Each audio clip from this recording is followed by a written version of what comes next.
Hi dear viewers, good evening. Welcome to BMC Global Live AL-HILAL Health World. I wish you all a very Merry Christmas. Today I'm Gauri with you, and today with us we have Dr. Swapna Ponmaleri Kuroth. She is working in AL-HILAL Multi-Speciality Medical Center, Salmabad as a consultant in internal medicine. She had taken her post-graduation from India 9 years ago and had also worked in a tertiary care center for 7 years. And currently she is working in AL-HILAL Multi-Speciality Medical Center for 2 years. Hi doctor, welcome to the show. Hi, thank you. I'm wishing you a very Merry Christmas. Thank you very much. Wish you the same. So doctor, these thyroid diseases are one of the very most common diseases that can be found everywhere. Especially it affects women also a lot. So usually people go and they get diagnosed late because the symptoms are very easily confused with other minor conditions. So because of this case, we have so many questions popping in our heads from how this disease is caused to how it can be treated. So today, dear viewers, don't worry, all these questions will be cleared by our most efficient doctor, Dr. Swapna. So doctor, I'll be starting from a very basic question as to why is this thyroid gland important for us and how important is it? Okay. Thyroid hormone is actually a very important hormone when it comes to sustenance of life as well as vital functioning of all the organs in the body. Whether it be in infancy, before childbirth, in adolescent period, in adulthood, during all phases of life, thyroid hormone has got a very important role to play in the body. Now basically thyroid hormone is necessary for functioning of all the organs of the body. So when you consider when you see the symptoms and which basically patients present with, it's because of involvement of all the vital organs in the body. Now thyroid hormone is necessary for growth of the brain and the central nervous system. It also plays an important role for normal functioning of the heart, for skeletal muscle growth. And also it's important for the functioning and growth of the other organs in the body. Okay doctor, so after going for tests, I've heard few people come out with the result and they say that I have hypothyroidism, and others come out saying that they have hyperthyroidism. Are these the only two types of dysfunction or are there more?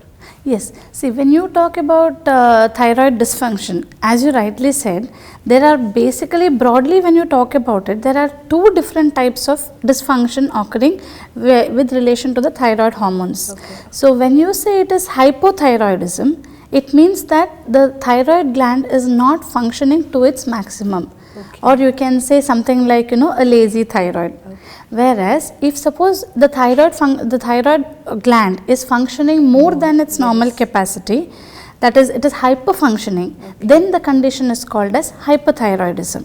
Okay. And then these can occur because of various conditions. These problems may be those which may persist for lifelong, or it could be due to certain causes which may be there just for a transient period of time. Okay doctor. So doctor, how can we know that what are the types of dysfunction that can be caused and how is it caused? Okay, so as we just mentioned, we are having two types of dysfunction. Okay. One is hypothyroidism, where it's a lazy thyroid, and hyperthyroidism, where it is an active thyroid. Okay. So we will talk about each one separately. Okay. So first coming to the causes of hypothyroidism, where the thyroid is not functioning to its maximum. Okay. There are several causes for hypothyroidism. However, the most common reason for hypothyroidism which we see in clinical practice is because of a condition called as Hashimoto's thyroiditis. It's also called as autoimmune thyroiditis. Now basically this is a condition which occurs because of a problem within the body itself. So our body produces autoantibodies. They are substances which will be acting against the thyroid gland, and they cause destruction to the thyroid gland, because of which, due to the destruction of cells of the thyroid gland, the thyroid function is not optimum. The hormones are not produced in optimum levels, and that is why they present with symptoms of hypothyroidism. hypothyroidism can also occur in certain other conditions, like suppose there is a damage to the thyroid gland, which can occur either because they would have received treatment for a different condition, like for example somebody who might be having a head and cancer of the head and neck region, they might have received radiation therapy for this condition. And these patients are more prone or susceptible to develop hypothyroidism later on, because during radiation of the head and neck region, there could be damage to the thyroid gland as well. Now, hypothyroidism can also occur, suppose in patients who are having a hyperthyroid gland and they have received treatment with something called as radioactive iodine therapy. Over a period of time, they may go into a hypothyroid state.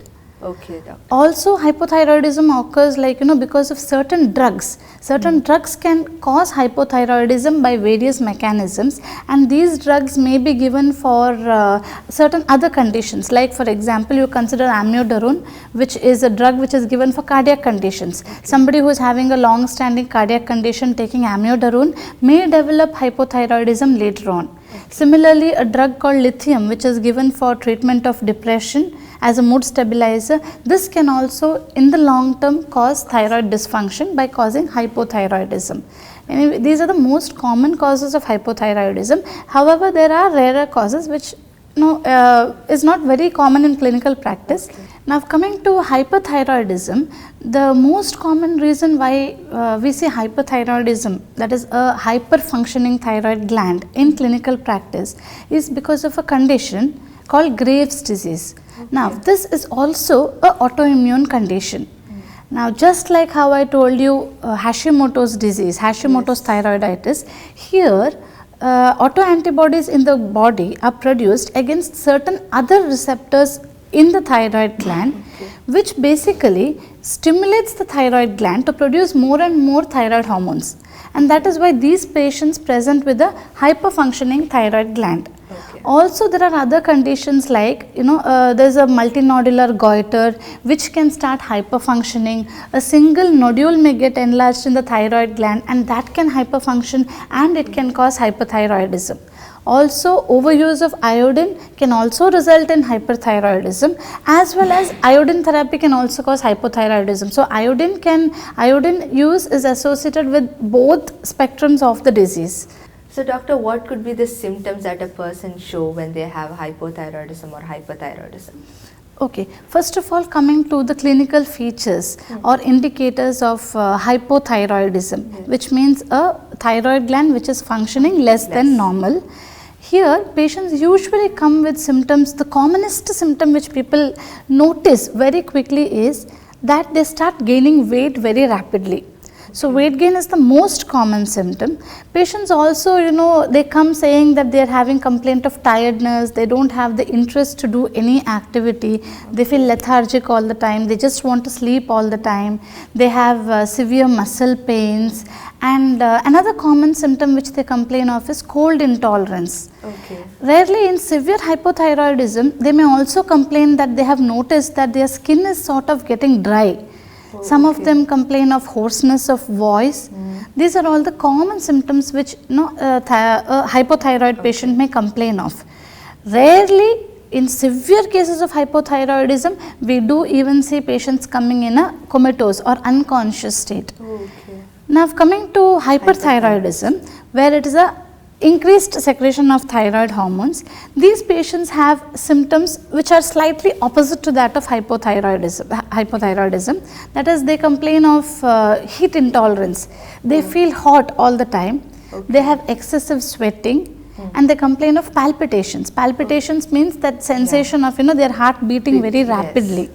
Also, they do complain of sort of tremulousness of the body. Which it can be demonstrated even on clinical examination. Also, they say that they feel they have a sort of anxiety all the time. In women, we also see that they can present with menstrual irregularities.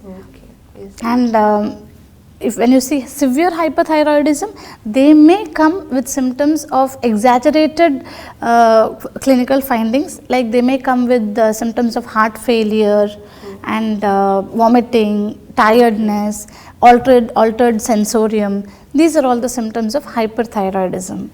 So doctor, can this dysfunction of thyroid gland affect pregnancy or infertility? Yes, actually thyroid hormone affects pregnancy and fertility in a variety of ways. Yeah. Now first coming to conception. Okay. If there is a thyroid hormone dysfunction, whether it be hyperthyroidism or hypothyroidism, both of them can cause infertility. Now, if this hypothyroidism or hyperthyroidism occurs during pregnancy, it can affect both the mother as well as the child. Basically, we are very concerned because, for example, hypothyroidism in pregnancy, it can cause a premature labor, it can cause spontaneous abortion, and in the baby it would cause severe mental retardation as well as it would affect the growth of the baby. Whereas hyperthyroidism, when it occurs in pregnancy, it can in a similar way cause a premature labor, it can cause maternal complications like preeclampsia, heart failure in the mother, as well as features of heart failure in the infant. Also the infant born may have a low birth weight, it may be a premature born baby. So all these are findings which we... So that is why when they take the pregnancy test, they mostly tell to check the thyroid. Exactly. So in any person, like in any lady who has been having difficulty in conceiving, or in ladies where they have a history of miscarriages, repeated miscarriages, we do advise them to do a thyroid function test very commonly. Okay, thank you doctor. So now we'll be going for a short break.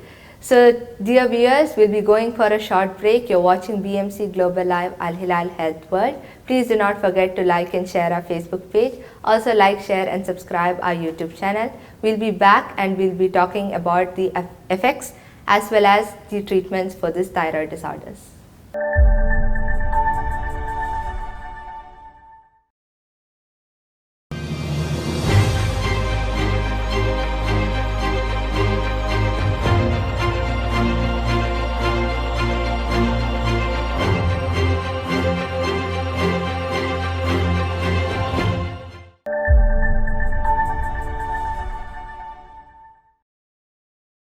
Hi viewers, welcome back to BMC Global Live AL-HILAL Health World. Today with us we have Dr. Swapna PK and I'm Gauri here with you. So we'll be moving on to rest of our questions. So doctor, how can this thyroid dysfunction affect children and newborns? Okay, as I told you, if suppose the mother is having hypothyroidism in pregnancy, the child can also have the same condition at birth. So if in pregnancy the child has hypothyroidism due to some reason, then the child would be born with severe mental retardation and also retarded skeletal growth. Now in children we do see hypothyroidism, and autoimmune thyroiditis is one of the most common causes for thyroid dysfunction in children. So in children basically we see that they come either with the symptoms of weight gain, or the parents notice that the growth of the child is suddenly reduced. The velocity of growth suddenly starts declining. Also, children may have precocious puberty, that is puberty which occurs much earlier than the time it is set to occur. So in female children it may present with complaint of bleeding per vagina. In males, the children may notice that their genitals are sort of enlarged. Also their scholastic performance would be affected. The child would be more lethargic, tired all the time, lagging behind in school scholastic activities. So these could all be because of underlying hypothyroidism. So it is very important that if any change in the growth of the child, whether it be neurological or whether it could be something like a sudden decline in scholastic performances, then it would be a good thing to check for thyroid hormone dysfunction. Okay, so doctor, as I had mentioned at the beginning, these symptoms are usually very similar to those of other minor conditions. So how is that we diagnose it clinically? Yes, so anybody who is having any of the symptoms which I mentioned before, or if there is a family history of thyroid disease, Okay, especially in these people, they are more prone to develop thyroid dysfunction. Yeah. So that is, I just didn't mention it before. Inherited disorders of thyroid dysfunction are also common. So there, it is whether it is hyperthyroidism or hypothyroidism, both may be inherited in families. And so, if there is a family history of thyroid disease or any of the symptoms which I mentioned, they need to go to their doctor to get examined and investigated for thyroid dysfunction. Also, if any enlargement in the neck region where the thyroid gland is situated is noted, these people need to just go for a clinical checkup to look for any thyroid dysfunction. So, how we detect is we do a blood test which includes T3 and T4, which are the thyroid hormone levels, and also there is a test called TSH, which is basically the thyroid stimulating hormone levels which are measured. So, variations in these levels will tell us whether it is a hyperfunctioning gland or a hypofunctioning gland. Okay, so after we diagnose, how do we treat it? What are the process that we take during the treatment? Okay. Now, treatment of thyroid dysfunction depends upon what is the reason for thyroid dysfunction. Now, suppose you are talking about, suppose we talk about hypothyroidism, there the cause we find out what is the cause which is causing this hypothyroidism. Is it something which is just transient and it will get better over a period of time, or whether it is autoimmune thyroiditis. Now, autoimmune thyroiditis requires thyroid hormone replacement, which is usually lifelong. Now, if it is a transient thyroiditis, as like we see something called as postpartum thyroiditis, which is common in females once they have given birth to a child. It usually occurs about 6 months after delivery, and it can go on up to around 12 months. So, in this condition, it is just a transient state. So, this does not require lifelong therapy, but if severely symptomatic, ladies might have to take treatment for a period of time. Similarly, if you consider hyperthyroidism, we have to find out what is the cause. Now, if it turns out to be autoimmune thyroiditis, also called as Graves' disease, now this is a disease which would last lifelong. So, here the treatment is, first you give medications in order to bring down the levels of thyroid hormone to the normal state, following which surgery is the definitive treatment. So, the other option in those who cannot undergo surgery or following surgery, it is radioactive iodine therapy, which has to be given. Otherwise, like these people could have recurrence of the disease. Now, if it is due to thyroiditis, which is a transient condition, there these people will have symptoms for some time and then it may get better.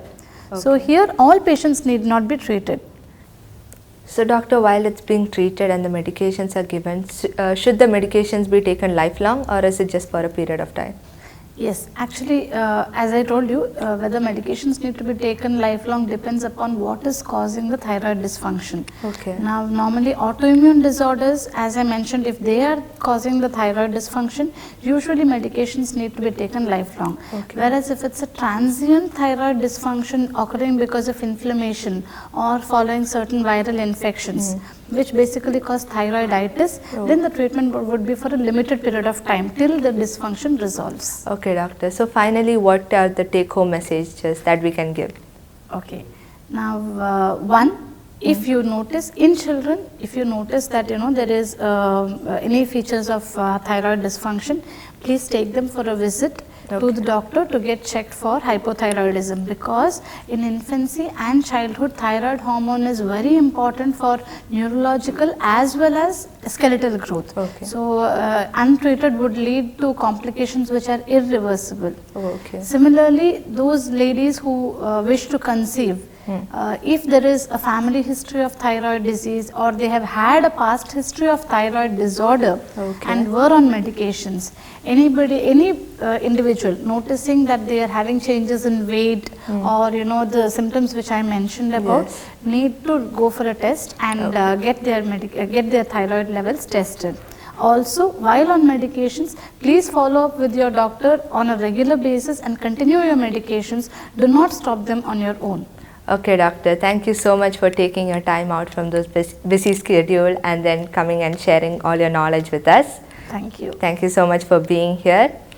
I would also like to thank BMC Global Life for giving me this opportunity to come and share knowledge on this platform, and I hope it would help all the viewers in some way or the other. And thank you very much, Gauri, for your excellent talk. Thank you, doctors. Welcome also. So, dear viewers, that's it for today's episode. We have talked about thyroid gland, how it is important, what are the dysfunction it can cause. We have also talked about the treatment. Thank you all for listening and being with us. So once again, thank you, doctor. Thank you.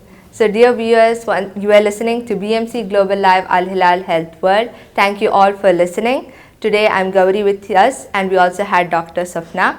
So please do not forget to like, share and subscribe our YouTube channel. Also like and share our Facebook page. Thank you all.